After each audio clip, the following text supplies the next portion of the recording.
Hello, thank you for joining this online forum and welcome to the second session. Now we will have the keynote presentation by Professor Danilo Demarchi from the Polytechnic University of Turin. I will pass the floor to him and let him begin with a brief self-introduction, followed by his keynote presentation. So, Professor Demarchi, the floor is yours. Oh, thank you very much. Thank you, Anne, Charlie, and Ravinder for inviting me to present this talk.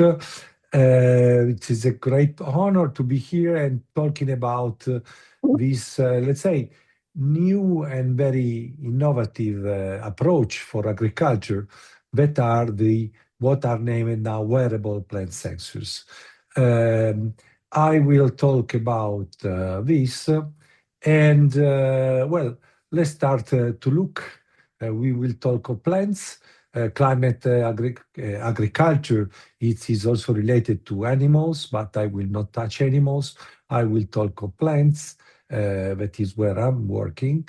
And I hope that I will be able to transfer you the concept of how electrical engineers, technologies can be useful for building in new solutions for agriculture. I will start from the roots, introducing you the basic concepts of what we will talk about.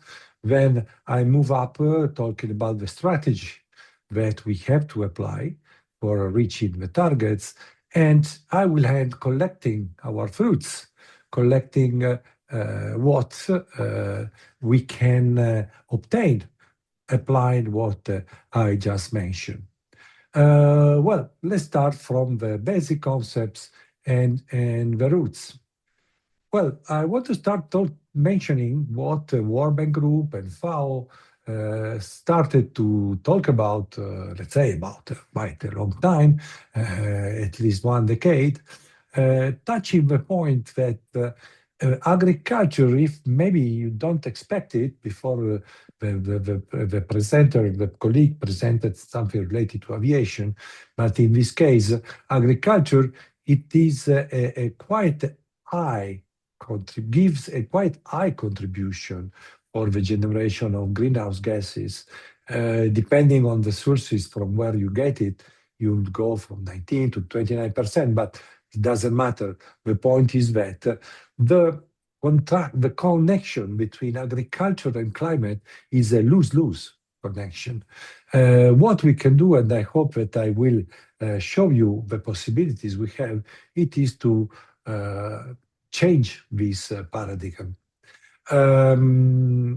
I will not talk about, but I like to show to mention it, the waste of food. Again, the control of transport of food, the control of storage of food. It is another huge important topic on which electronics, IoT, and all these technologies can be useful. Because in this moment, there is a scientific study saying that we have enough food for everybody on our planet. Simply, we are not managing in the right way. But by sure, and this is what FAO, if I'm not wrong, started to introduce the definition of smart agriculture, precision agriculture, adding climate. So the need now, because of this absolutely negative interaction between the agriculture and climate, to say climate smart agriculture. So something that must be smart, but respecting the climate.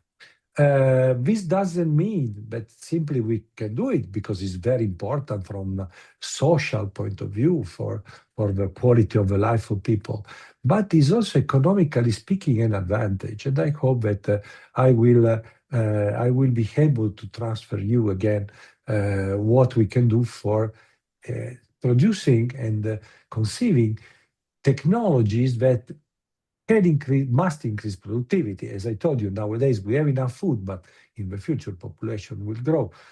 So we have to manage it well, but it is sure we have to also increase our productivity. From the other side, climate change, it is really putting in trouble the resilience of our crops because there are events that are no more expected from the farmers. So our technologies can be useful for help them in getting the right decisions. I just give you an example. Last year, in my region, I live in the countryside. This is a region of production of apples, kiwis, and many other fruits, also vineyards, grapes. In one night, about 80% of the kiwi production in one area of when I'm living was destroyed because of the freezing on one night. Of course, one of the things on which we are working now is also to study how to prevent this not expected freezing, but with our technology, we can do something. This is just an example. And then, okay, I already mentioned to reduce the emissions. Or I'm sure all of you, what we talk about when we talk about as climate smart agriculture, where we have our field in which we have our sensors, we have a weather station, we have an irrigation system that can be controlled, we have drones that can be used for doing some jobs and also monitoring. I did not indicate the satellites, a system that has to produce the data that has to be sent to a decision support place, and then to finalize what the decision support place processes to a smartphone, to a tablet, for the farmers to give them just information or also alarms and warnings. One thing that is really becoming a very hot topic nowadays, it is changing a little bit the paradigm in the field in terms of sensor. And these are the wearable plant sensors that were defined, as you see from this post done in LinkedIn from World Economic Forum, as one of the 5 technologies about to change the world. So as you can imagine, when I read this, I was happy, but because I chose to work on interesting technologies for the future, because these sensors we are really bringing new possibilities that I want to highlight the concept that are not replacing the ones that we are using now.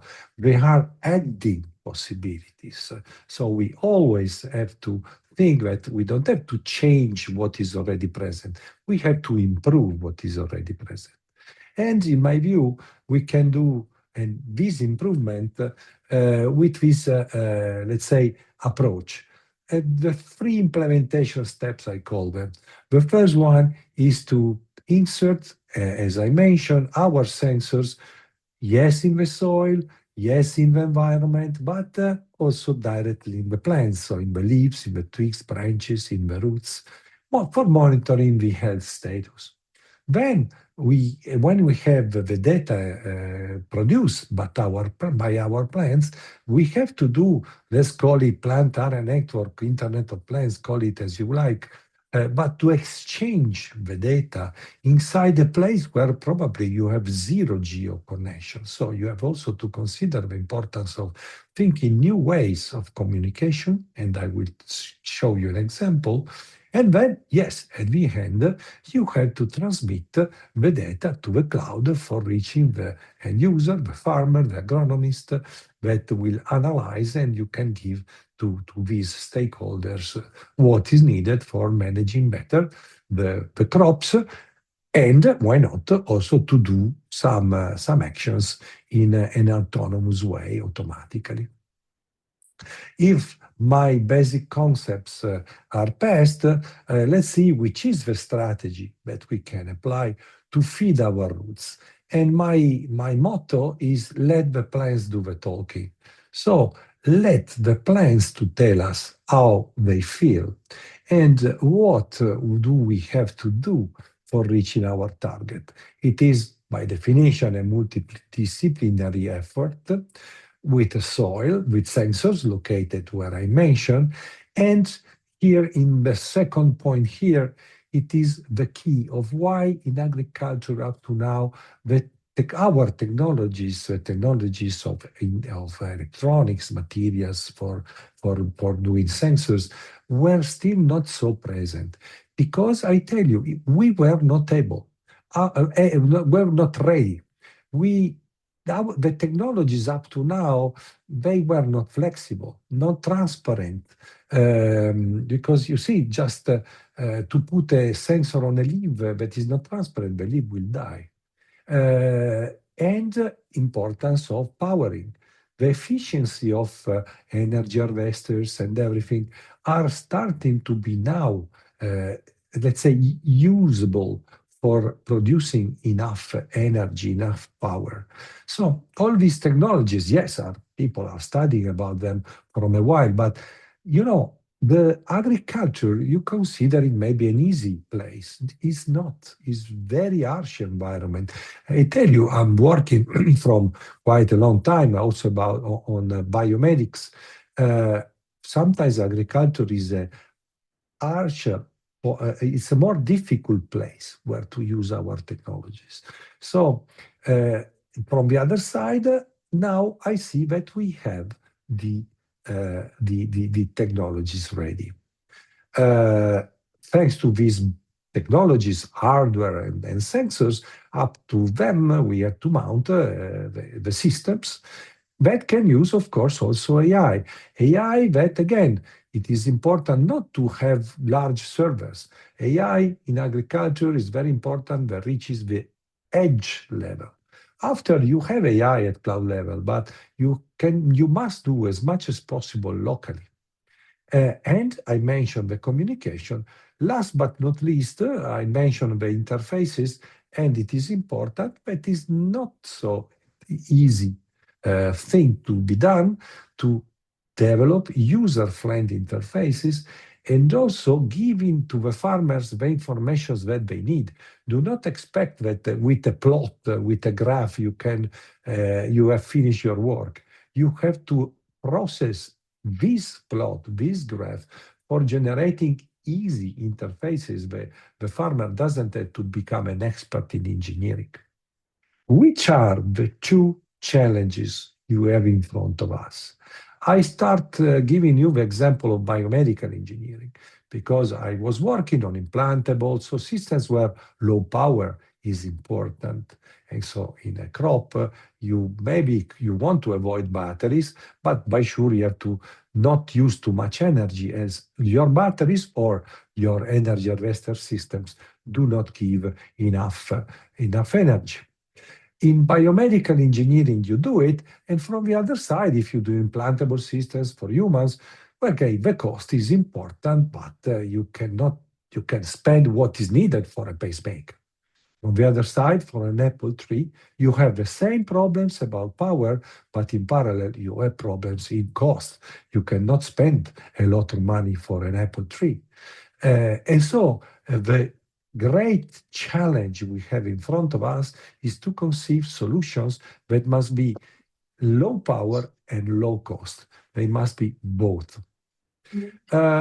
So if I was able to introduce you let's say the general overview of what we are talking about, let's go to start collect some fruits and go into some examples. The first thing that I want to mention are data.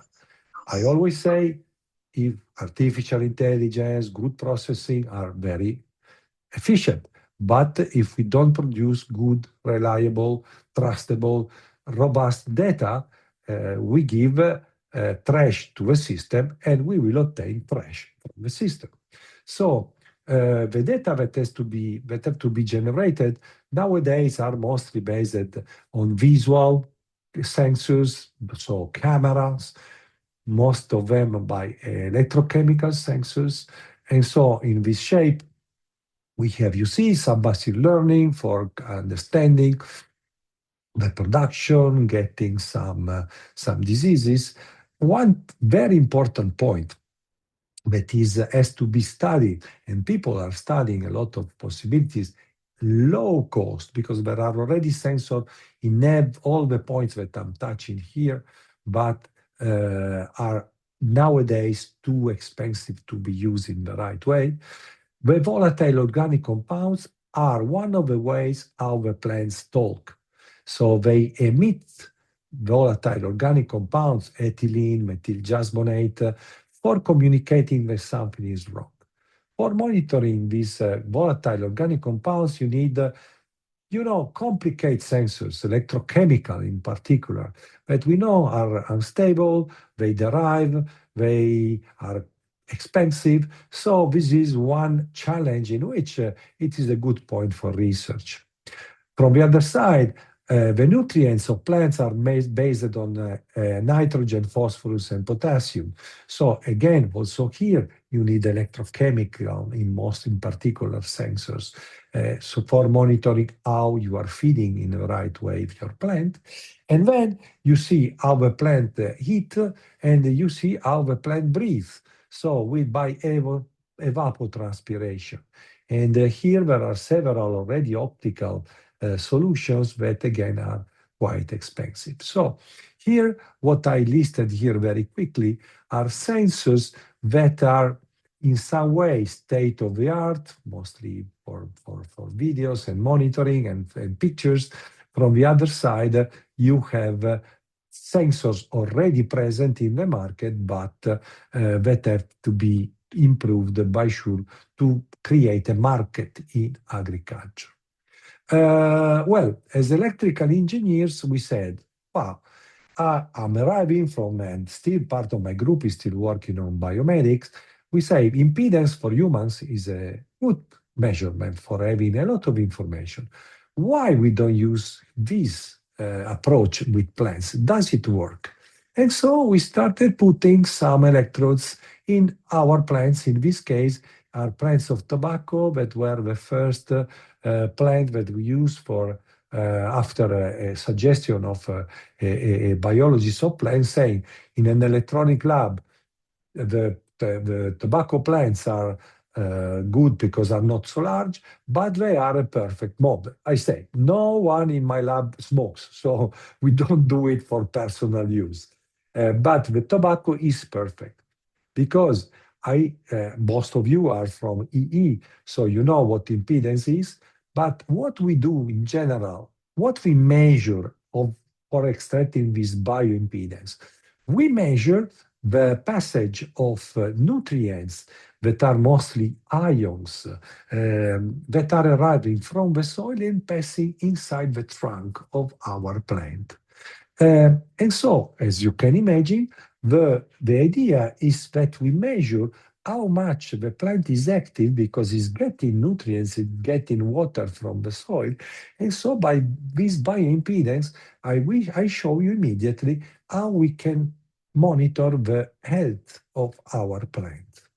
And so the model is based on tobacco, but has the importance is that the plant has the two channels, the phloem and the xylem, but 99% of the plants that are almost 100% of plants producing food are, let's say, are named vascular plants.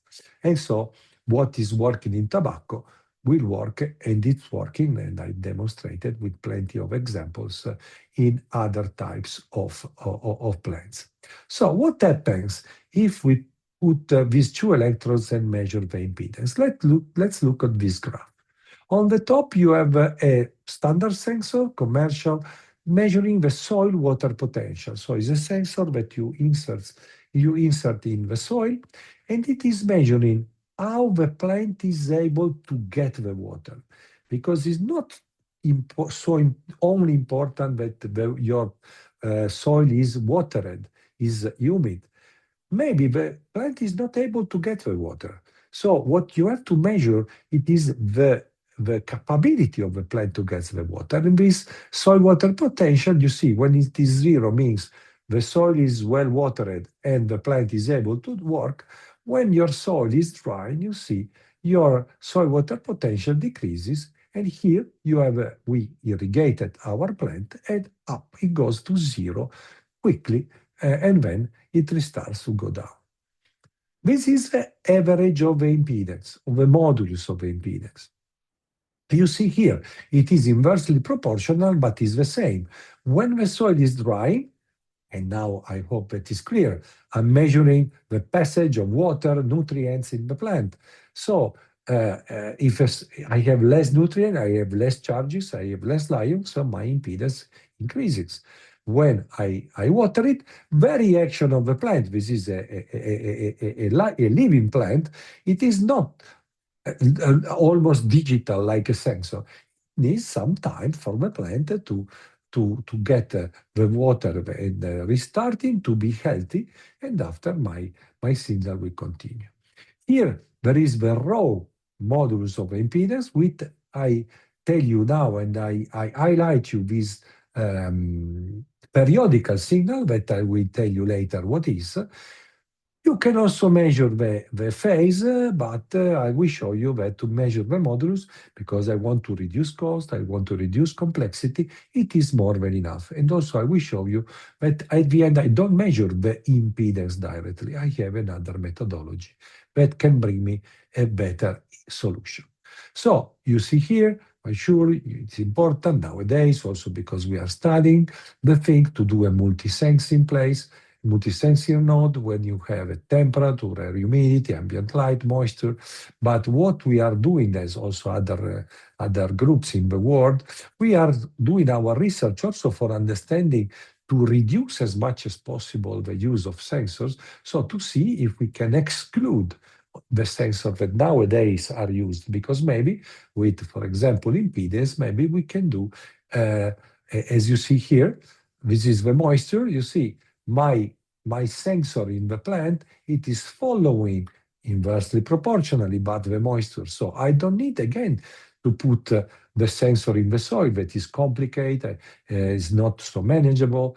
And from the other side, is telling me what is happening in the soil, not in the plant. So here, now to zoom a little bit in our impedance module. Here, and it is clear, the plant is suffering. It is going what is named water stress. When I water it, the impedance, you see, it goes down. I go back. The two plants, you see, this is a second plant. The behavior is different in terms of absolute values, but what is important is the trend. So we don't need to measure the absolute value of impedance. We need to measure the trends. And so here we see that is back again healthy. And which are the oscillations that I showed you before? The oscillations, it is what I mean, what I define an electrocardiogram of the plant. Why the electrocardiogram? Even if I'm an electrical engineer, I know that it is different from the electrocardiogram of humans. But I define it in this way because it's exactly the same in terms of content of information. Because these oscillations tell me when the plant is active. You see here, and it is not a mistake, is a, let's say, I want to do this mistake, writing you stem impedance in Hertz. Okay, you will, most of you are professor, you will reject me immediately from the exam. But what I want to tell you, remember, I am measuring the impedance by Hertz, and I will show you immediately now what I mean by this. But anyhow, what is important is that here the frequency is inversely proportional to impedance. Here, when the frequency is low, means that the impedance is high. This is night. The plant here is sleeping. When the plant wakes up and starts air activity, the impedance goes down and the frequency goes up. So you see here, analyzing, and in fact, in my team, I have one biomedical engineer who is working in analyzing these signals, extracting all the information about the health of the plant related to this signal. So if I hope that I was clear, let's see some examples. The first example, as you can imagine, it is the measurement node. The measurement node that we develop it is this board. This is the last version. What you see, with this board, we can manage 4 plants, so not just one plant. And you see, is portable, is really wearable on the plant, installable very easily, because after you will see some pictures.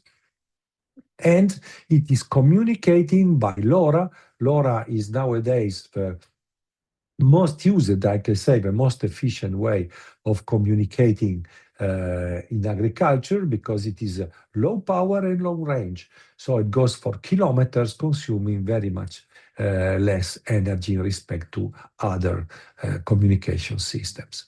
So, but we are in front electrical engineers, which is the idea of extracting a very quick and easy information from our plant about her health, her impedance.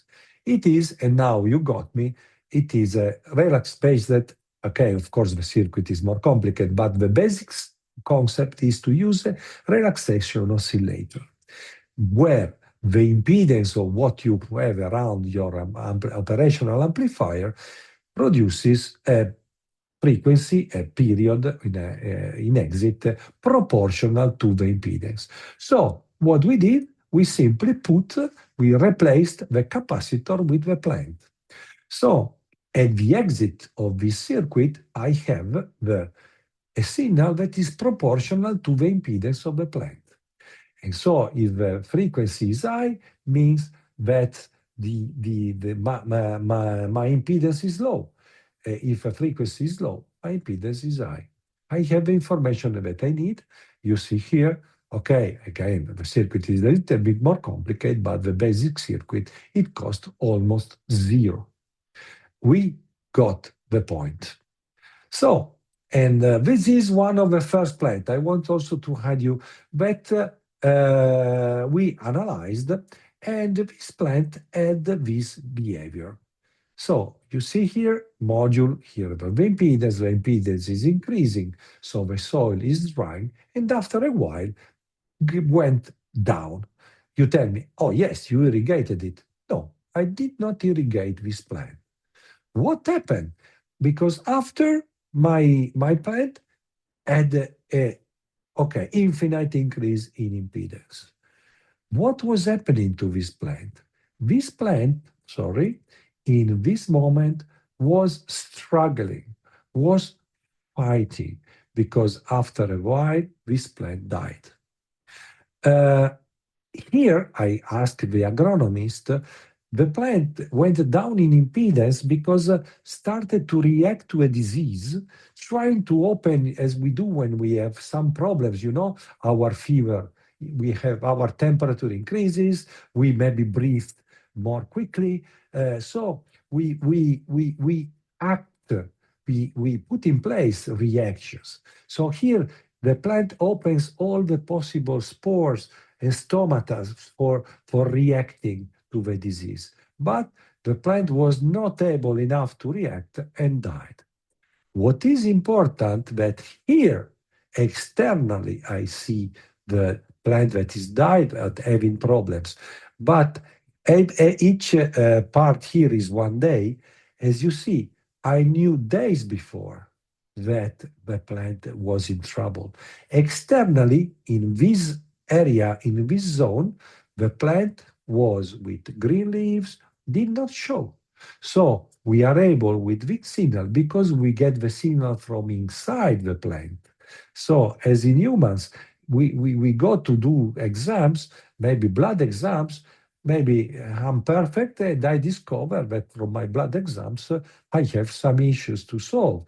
So from the internal detection, I understand and I can prevent future maybe bad reactions. So starting from this, we said, okay, yes, we can do also preventive diagnostics. This is the long-term, I covered, but here we are talking on months, because each peak here is 1 day, the oscillation, the daily oscillation of the plant. And you see here, In the middle, you have an healthy plant. Here, it was a young tomato plant that was growing. So in this moment, the plant was growing. When the plant became, let's say, adult, if it is healthy because we irrigated correctly this plant, we did not give any trouble to the plant, I have a constant, almost, but okay, at the end, it is constant, my behavior. Here you see, you have a water stress. You see it very well. Here we induced inside this plant of tobacco the fusarium. Okay, not just in this plant, of course, as you can imagine, we did a statistic study, and we are exiting now with the paper. You see here the signatures. So I am able, with these two electrodes you see here, inserted in the stem of a plant. Here it is a small plant. You use these are surgical electrodes. If you use large plants, you use simply big needles that you insert in the plant. But you see what is important. I have very good information of the health status, and from the other side, I can also discriminate because of this signature. And it is exactly what we are studying in these moments. And one of the first examples that was a 3 years project, it is the project Fruit, where we put our sensors and our stations nodes inside 3 different real crops, 2 of apples and 1 of kiwis, where we had a part dedicated to us and the part where the farmers irrigated in the standard way and also got measurements. And after these 3 years, we did, as you can imagine, comparison about the results. In this point, you see, we put the sensors also in the soil of my crops, transmitted in LoRa to Politecnico, to some servers, the data that were processed, and then these processed data were passed to the control of the pumps. So when was needed to irrigate, because the plants told me that was the time to irrigate, we control the pumps of irrigation, again by LoRaWAN. These are the results after the project. This is the season 2023, and you see here, at the end, in the 3 crops, we used, if you do some quick calculations, about the 60% of the water. So we saved 40% of water in respect to the farmers that are traditional farmers, so they know what they do. From the other side, the yield was about the same. So we use less water and with the same yield, and also what is important for the farmers is the weight, because it is what you sell. And you see here, some of them it was a little bit higher, some of them a little bit lower, but at the end, the weight remained the same. So we can say we save water with the same production, but one thing that I did not have here, it is also that at the end we measure the glucose content of my plants, how much sugar, sorry, we had in our plants, and in our fruits. The fruits produced by us were sweeter than the ones produced by the farmer, so of the better quality, because of course, as it can be straightforward, we use less water. And so the sugar was higher. This was a project, sorry, I go back, because I forgot to tell you one important thing. This is our good results, but the most important result that I had, the project ended in October. And I told last year, 24, sorry, October 24, I told to the farmers, listen, the project is ended, I have to dismount what I have, even if I'm very interested in the data and continuing to do my experiments. And the farmers told me, do not do anything, leave it. I forgot that part of my crop and also did a good job. And the great result, it is, yes, the farmers are still skeptic to us, to our technologies. We have to convince them still. And what the great result was that I convinced them that we were useful. And this is the way to follow to enlarge the market of our technologies. Well, another example that is more, in this case, research, it is to try to communicate using plants. The plant, it has an impedance and it is a conductor. So we, in the 2019, we published this paper where we demonstrated that we were able to transmit 50 kilobits per second inside the plant. So we put a square wave and on the top of the plant, and on the bottom of the plant, we received, of course, a low pass signal, a signal that was filtered in a low pass way, an attenuation, but at the end, I'm interested in particular in the frequency, so I don't miss the information that I need.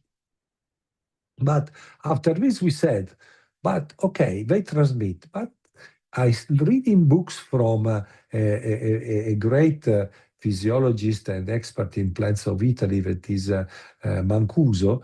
He wrote this paper that, in which is reported an experiment where they demonstrated that the plant, they really talk each other. Because when one plant has an issue in one part of the crop, after a while, the other plants of the crop, they activate countermeasures to this problem, even if they don't have the problem. So this plant told to the other, guys, react and be ready. So we said they are interconnected. They are studying, but probably they are interconnected by fungi in the soil. They don't transmit, of course, radio frequency signals. But what we did, we put in the two close plants, we transmitted the frequency that is arriving from the stem, giving me the impedance. You see here the watering event. These two plots are, okay, this first plot, sorry, the second one is the standard soil water potential. This plot on the top, it is the behavior of the plant number 1, but it is received from plant number 2. So the plant number 2, through the soil and the two stems, receive the information of the first plant. And electronically speaking, we insert a signal. We produce here a signal with a 3.3 voltage with a frequency proportional to the impedance of the plant. So this is the health status of my plant. And we powered this transmitter with a solar cell. We wanted to demonstrate also that we could do everything with energy harvesters. And we put from the other side of the second plant a receiver, in this case, powered by a plant microbial fuel cell. And it was also for me really a surprise that with copper wire, of course, a spiral, and a zinc mesh, we produce microwatts of power. So enough for powering the receiver that received attenuated signal, but with the same frequency. So this plant knows the health status of its neighbor. So after all this, I already did a presentation a few years ago in this forum, but so I already told you some updates, important updates. The most important update is that in the middle, in last February, we set up a new startup that we named, as you can imagine, Plants Care with a Z in the middle. And the goal is exactly to produce the compact, light, set and forget. Because now, as I hope I was clear, you see most of the almost 100% of nowadays monitoring of plants is done externally by cameras, by soil sensors, by environmental. But I always say, it's like for a human to say, it is humid, don't drink. Maybe the guy is not healthy, is not thirsty. So here we are extracting the information from the plant with this set and forget, because from the other side it's very easy to be to be installed, and from the other side also very easily to be maintained instead of maybe soil sensors that are more complicated. Applicable to all plants. You see here the box is much larger than the electronics, but we took a standard box. Monitoring apples, we can monitor, as you know very well, this is a tomato plant. And in this moment, we are working on water management.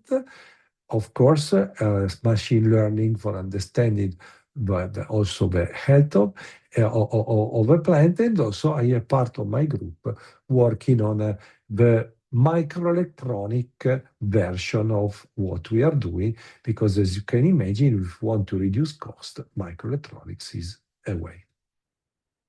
Before ending my talk, I hope that I was enough clear and not so long. I want to share with you the actions that IEEE is doing that are brand new, or let's say from a few years, because TAFE, the Transactions on Agri-Food Electronic, I had the honor to found this journal that is supported by Car Society, Sensor Council, Instrumentation and Measurement Council on RFID. The major contribution are from CAS and Sensor Council, and it is a journal where I can tell you, I wanted to start publishing the works I was doing, and I did not find in IEEE the right journal. So I decided to do it. And here, as you can imagine, it is, you can publish what I just mentioned, but also is agri-food. So also our studies, our application in IEEE environment about food, about animals, and so on. And I'm very happy because it was born 2 years ago. In the last 2 years, we passed the threshold to be indexed in next year. So next year, we will have also the impact factor. Linked to TAFE, we have CAFE, or CAFE, the Conference on Agri-Food Electronics, where we are growing, slowly but growing, and I'm quite confident that this year will be in Cagliari in October, and a fantastic island in Italy. Last year was in Uruguay, the year after in Greece. So we are also moving around the globe. And of course, if you have works on this topic, please be ready, and you will have very soon information about the deadlines and everything for submitting a paper. Last but not least, I want also to mention the last and but not least, absolutely, action that is from the smart tag, so Smart Agri-Food Systems, that is led by John Verboncoeur. I'm honored to be the vice chair of this initiative, that is a future initiative of IEEE that again is growing, and I invite you to be part of it if you are doing works in this field. And okay, the mission and the vision, I don't lose time for repeating what I already did. As you can imagine, it is exactly a platform, but this platform is at IEEE level. So I'm very glad that IEEE started. It is a mission, an action that is up and running for a few years, but from this year, it really entered to become an activity supported by IEEE. And so please join us, and also join us. There is a special interest group that was born in Car Society, but is open to everyone. Simply was born because we were arriving from Car Society. It is, please send us your contact, and we are happy to insert you in this special interest group where you can we are exchanging ideas. It's not a spam place because we are sending the information that are needed. So you are updated, and you can share also your ideas. So here you have the emails of past chair, me, past chair, vice chair from François Rivet from Bordeaux, secretary Matthias Miguez from Uruguay, Victor Greenland from Synopsys, so from a company. So just jump us an email, and we are happy to let you come on board.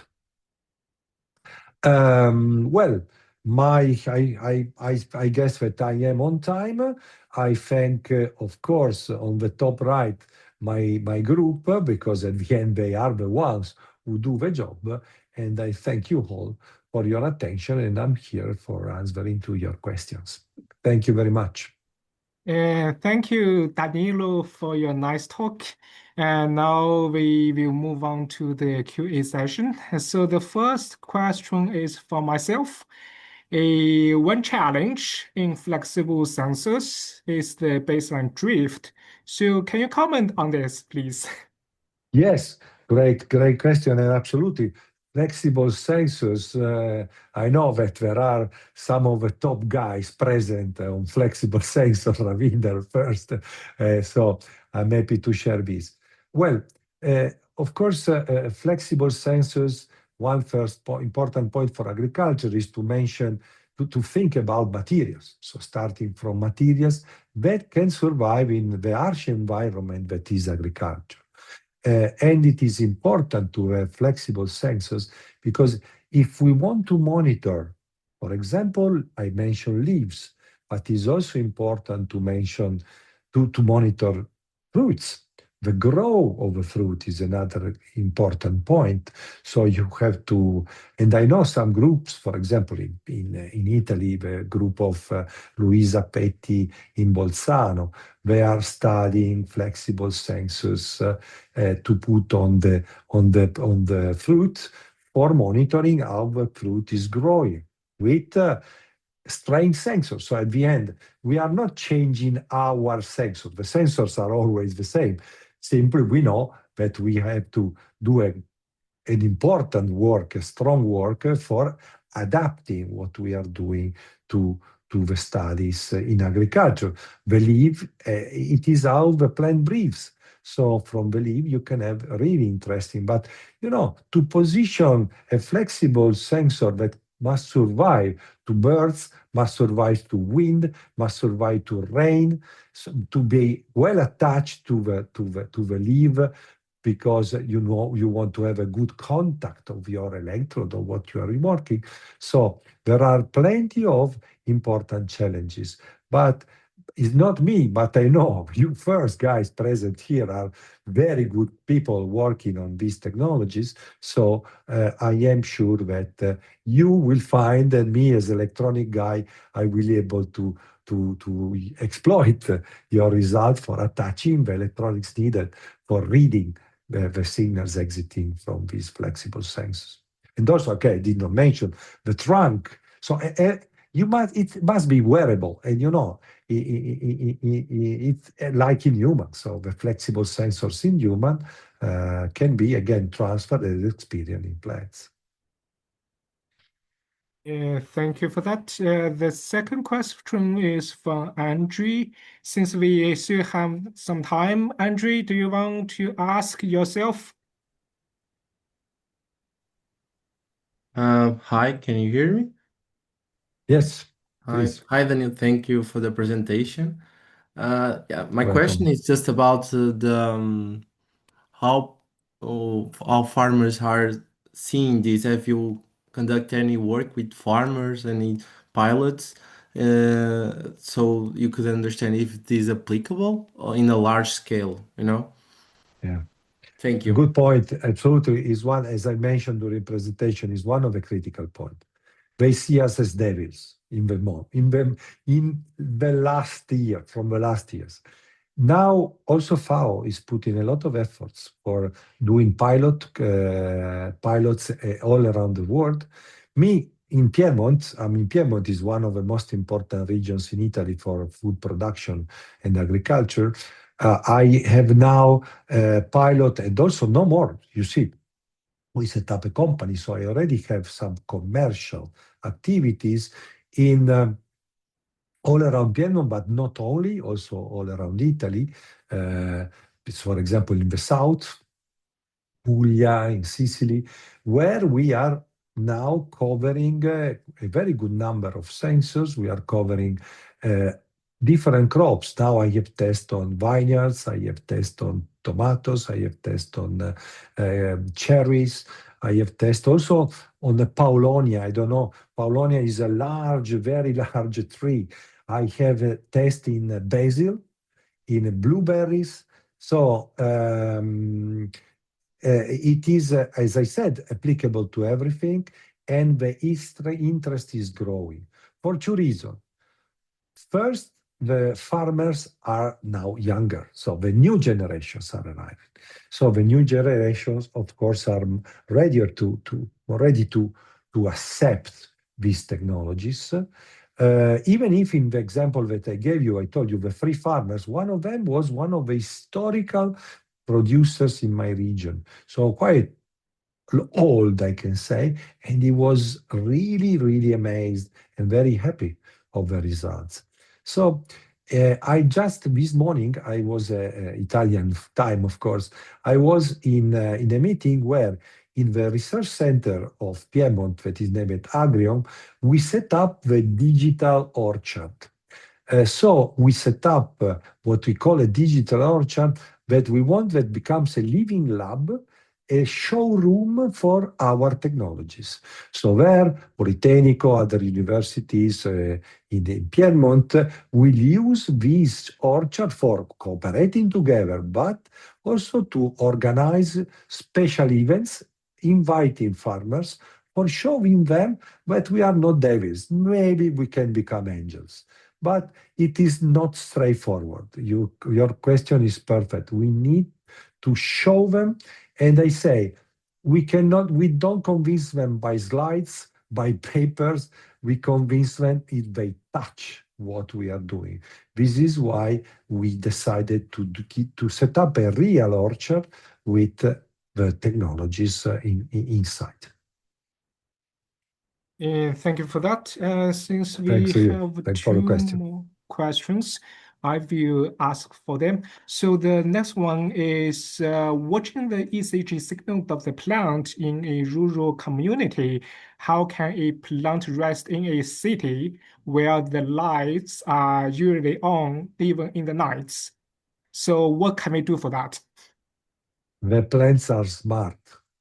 Now, this question, thank you so much, because it gives a possibility to tell you that in Politecnico di Torino, in June, we installed the first urban vineyard in a campus in a city in the world. So we were first on this. So we set up a real vineyard, were open to the students.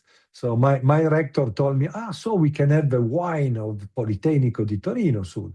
I said, well, it depends if the students will not eat all the grapes, but it is free for them. But it is exactly following the question. So to see also inside the urban environment, it works. And I can confirm you the plants are smart. So they understand if the light is arriving from sun or it is arriving from, artificial light. By sure, I am working on are named phytotrons, that are specific boxes where you put your plants and you simulate the light, but this light has the right contents. Okay, so you cannot think that artificial lights can be enough.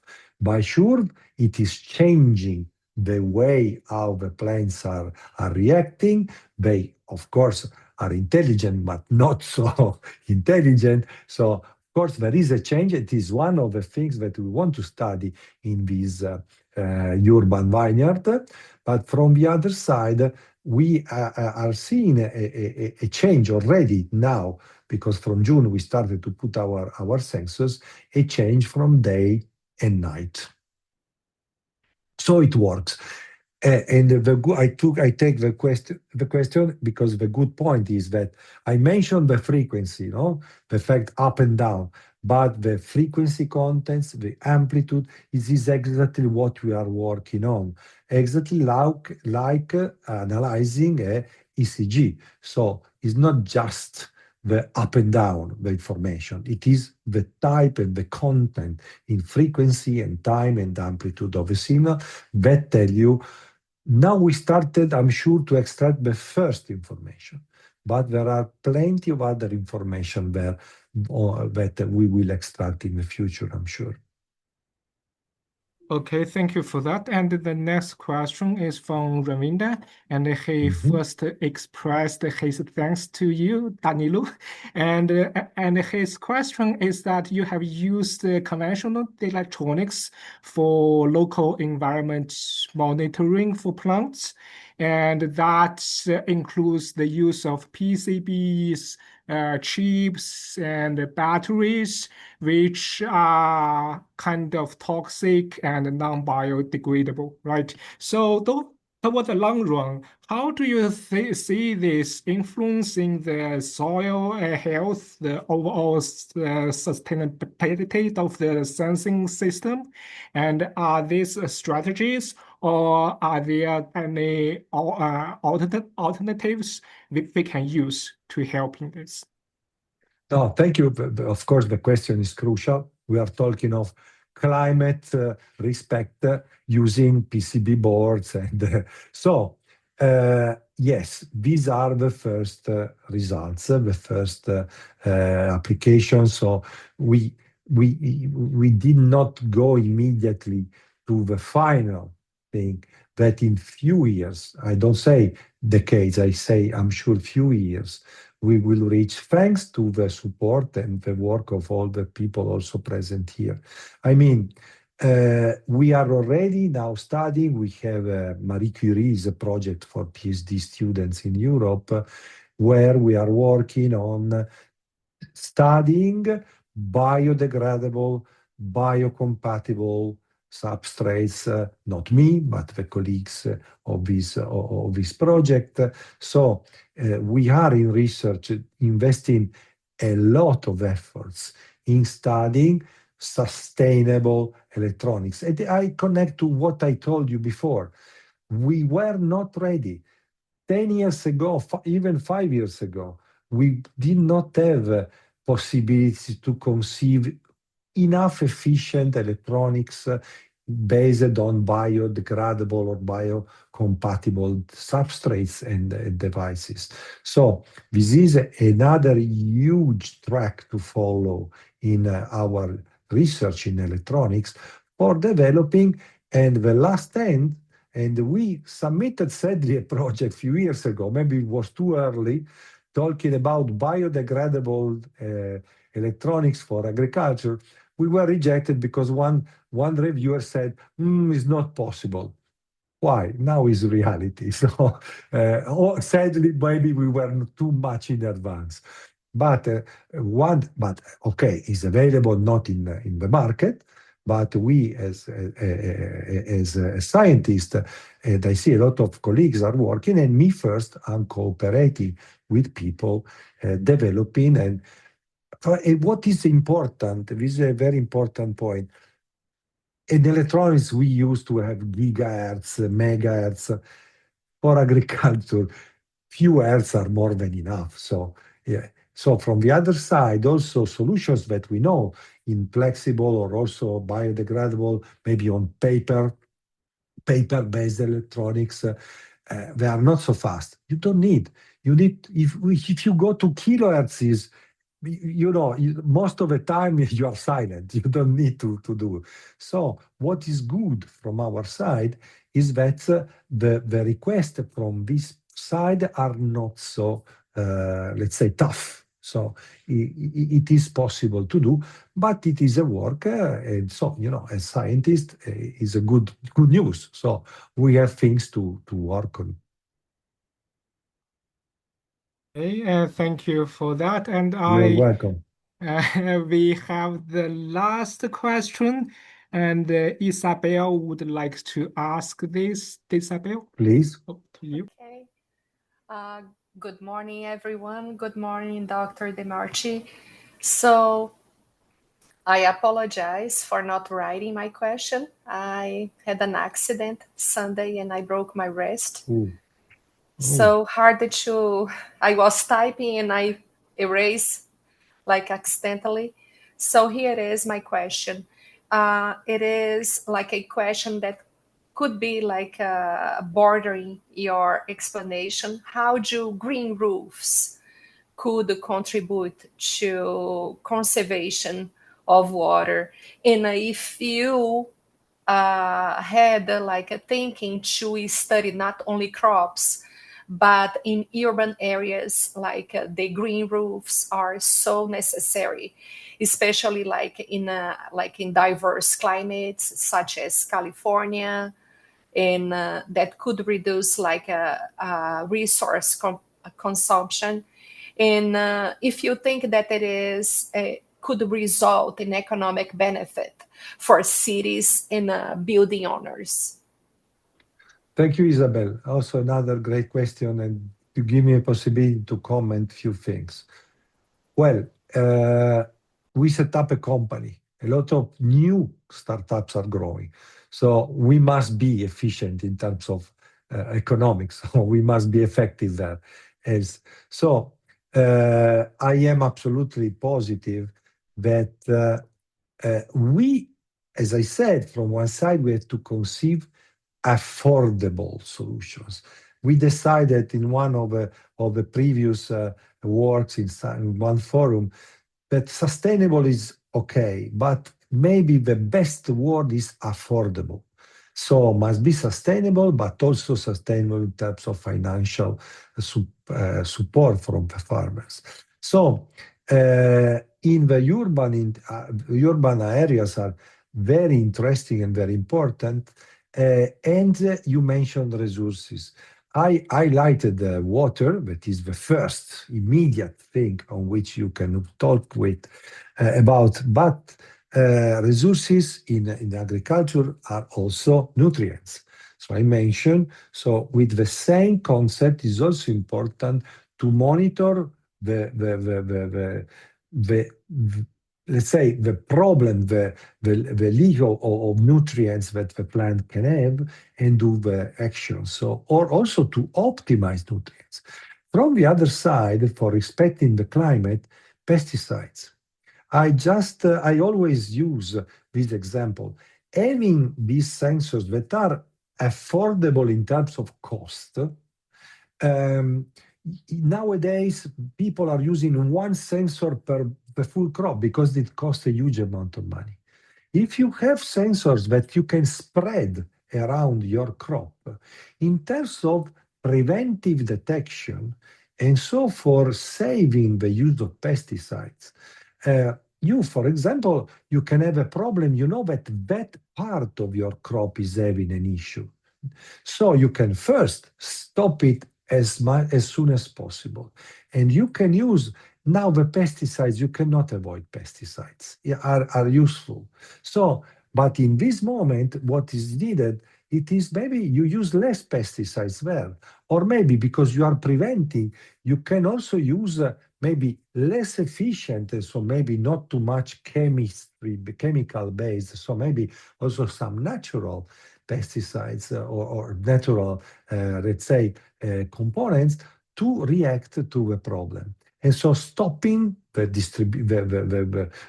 spread of the problem around with, again, optimizing the use of resources. So thank you, Isabel.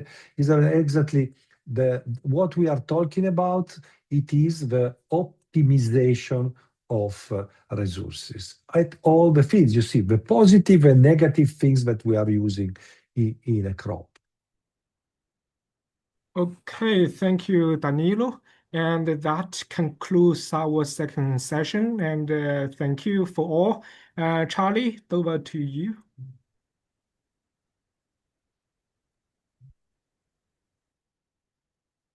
Thank you, Feng-Nguyen, and thank you, Danilo. It was a very interesting talk. I think we'll call it the end today. I put some posts in there for links to the talks. They'll be posted as soon as possible. And look forward to seeing and hearing people tomorrow at our last session of the online forum on climate change technologies. Thank you. Thank you for inviting me. It was proud. You have my emails, so if you just jump in email, and I'm happy to react. And thank you, Charlie and Fergus, for the great organization. Thank you so much.